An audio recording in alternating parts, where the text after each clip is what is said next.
Welcome into the Commander's Report. I am your host, Jack Sperry, and Dan Snyder has unfortunately struck again here, where now the Commander's sale to Josh Harris is now in jeopardy after reports surfaced that Dan Snyder played a very key role in the John Gruden email scandal. We're going to be breaking down today's news here in just a second, but first, this is why you subscribe to the channel. Whenever there's breaking news or whenever news comes out about the Washington Commanders, 24/7, 365, we got you covered here on the Commander's Report. So if you never want to miss any big story here on the Burgundy and Gold, go ahead and do me a favor, click that subscribe button for me right now. So now what is this all about here? Okay, so in 2021, as you'll remember, former Raiders head coach John Gruden, a couple of emails, some very scathing emails, I guess I'll put it, came out and kind of leaked. And it led to Gruden losing his job with the Las Vegas Raiders. He then filed suit with the NFL, saying that Commissioner Roger Goodell leaked those emails to try to ruin his reputation. And now ESPN is reporting that Dan Snyder might have been the one behind the leaks, which could make the NFL pretty viable here for a settlement with John Gruden, which of course NFL owners do not like because they have to pony up some dough. So will this wreck the sale of the Washington Commanders? That is the big question on every Commanders fan's mind right now. And right now, of course, Josh Harris, the owner of the Philadelphia 76ers and New Jersey Devils in the NHL, is set to purchase the Washington Commanders from Snyder next week, actually, on Thursday for $6 billion plus there on July 20th. And then the NFL owners may not want to take on the legal liability that comes with allowing Dan Snyder to get out of the league here. And of course, the Commanders need 24 of 32 yes votes from the other governors of the NFL here on July 20th, which is next Thursday. So this is a big-time bombshell news here from the Washington Commanders, and we'll be getting into some of my thoughts on this here in just a second. But let me know what you guys think down there in the comments section. Will the Commanders sale go through here next Thursday? Give me a yes or give me a no. This is going to be the pinned comment on today's show. So YouTube's going to throw you an ad break here in just a couple of seconds. Take advantage of that time by answering today's pinned question with a yes or a no. So there is some good news here, where Front Office Sports reports that two sources close with knowledge to the situation here say that these recent issues with Dan Snyder and the John Gruden email scandal should be resolved within the NFL circle there between the owners by next Thursday's vote, and they still expect Josh Harris to take over for Dan Snyder here as the majority owner of the Washington Commanders. It's no secret that Roger Goodell and the rest of the owners in the NFL do not like Dan Snyder, and they want him out, so it's looking like they're going to try to find a way to make this work here by next Thursday. So for the sake of the franchise here, my personal opinion is that I am praying right now that they find a way to get this done. I think that they will. I think that the NFL owners are highly motivated to get Dan Snyder out of the league with all the stuff that has come out with how he's run the organization here over the last couple of years, and it's just not going to be something that flies in the National Football League, and I think Josh Harris will eventually take over here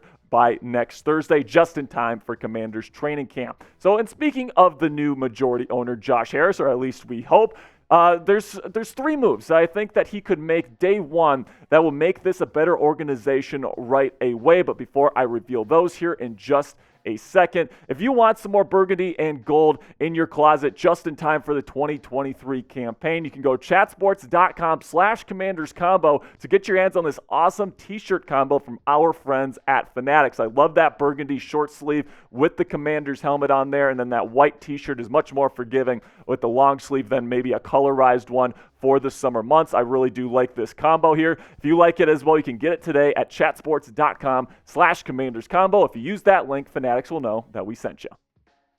So now Hogs Haven, okay, so SB Nation's Commanders page, Hogs Haven, came out with a list of 3 things that Josh Harris can do once he becomes the owner to really solidify himself as the man here in the nation's capital and the owner of this new era of Commanders football. So number 1, their suggestion was don't sugarcoat the mess. So this article was actually authored by Kyle Smith of Hogs Haven. This is what he had to say about the new owner. After paying $6 billion in a business transaction, I would assume the last thing a buyer would want to publicly admit is that he's purchased a deeply distressed asset. As much as I'd like for him to, I'm not asking for Harris to smear the Snyders or even to mention them. I hope he won't, but I do hope that he will acknowledge, if even just briefly, the trauma longtime fans, many of whom are no longer fans, have experienced. Now, I absolutely agree with Kyle here that I think that once Josh Harris comes in, he's got to acknowledge that this organization just plain and simply hasn't been up to snuff here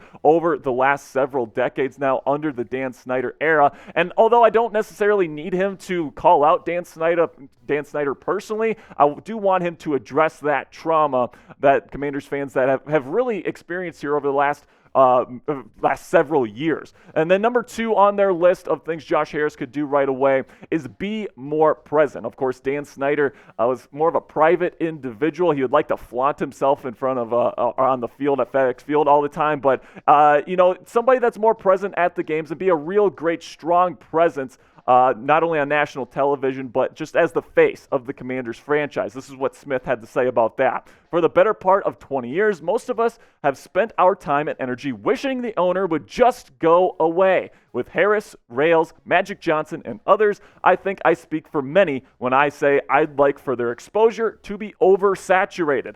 I don't want them meddling in football operations, but I do want them front and center, both to reassure fans, but just as importantly, to let the rest of the world know that the despotic dwarf has been jettisoned across the pond. I like that last sentence there by Smith. And once again, I completely agree with his take. I'd love to see Magic Johnson and Josh Harris and Rales, of course, at the games, with Al Michaels on Thursday Night Football, pointing them out during potentially close to a commercial break, right? Just having them present at FedEx Field, just letting everybody know that Dan Snyder is gone. He's out of the nation's capital. He's no longer a part of the organization, and that a new era has begun here in the nation's capital. So like today's video, for a free and easy way to help us out, if you appreciate what we do for you guys here at the Commanders Report, giving you free and daily Commanders content here on YouTube, 100% free, go ahead and click that thumbs up icon for me right now.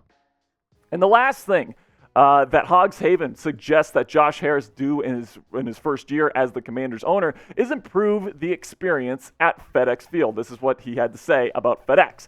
It's no secret that FedEx is the worst stadium in the league. That's 100% right. And that the facilities at Ashburn are pretty darn close. Major makeovers at either of those sites are going to be hard to accomplish on such a short timeline, but there are easy interim steps that can be taken. Now, of course, we know FedEx Field is pretty much falling apart. It's pretty much the Oakland Coliseum equivalent to the NFL here, where, there's been sewage leaks, all these different things that are happening. Of course, Jalen Hurts almost died the other year, where the side of the freaking sideline just completely collapsed on him, and going into the tunnel, I should say. And just that sort of stuff. It's just the showing of a decrepit stadium that needs to be replaced. And like he says here, it's going to take a little bit of time to get these repairs done, but there's certainly stuff that Harris could do right away to kind of make up for the cheapness of the Snyders over the last several decades. So a new era is about to dawn here in Washington, at least we hope so. So will Washington win a title here in the next 10 years? The next decade, will the Commanders once again be hoisting a Lombardi trophy? Give me an HY for hell yes, or if you think hell no, give me an HM down there in the comment section. If you're looking for more Commanders content on Twitter, you can go follow me at Sperry_Hogs. If you do so, I will give you a follow back. I appreciate all the support, guys. That'll be it for today's show. And until next time, hail to the Commanders.